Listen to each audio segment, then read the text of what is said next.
ফুলবাড়িয়া উপজেলা পরিদর্শন করেন জেলা প্রশাসক মোহাম্মদ সাইফুর রহমান। ২৭ নভেম্বর ২০২৫ বৃহস্পতিবার ময়মনসিংহ জেলা প্রশাসক এবং বিজ্ঞ জেলা ম্যাজিস্ট্রেট জনাব মোহাম্মদ সাইফুর রহমান ফুলবাড়িয়া উপজেলা পরিদর্শন করেন।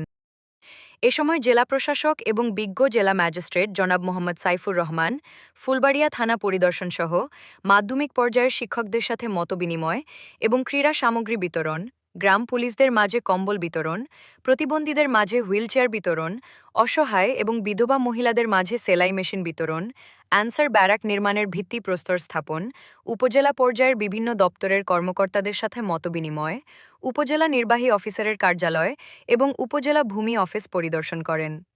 এ সময় জেলা প্রশাসক এবং বিজ্ঞ জেলা ম্যাজিস্ট্রেট জনাব মোহাম্মদ সাইফুর রহমান উপজেলার সার্বিক কার্যক্রম সম্পর্কে দিকনির্দেশনা প্রদান করেন এবং বিভিন্ন কার্যক্রম সম্পর্কে সন্তুষ্টি প্রকাশ করেন।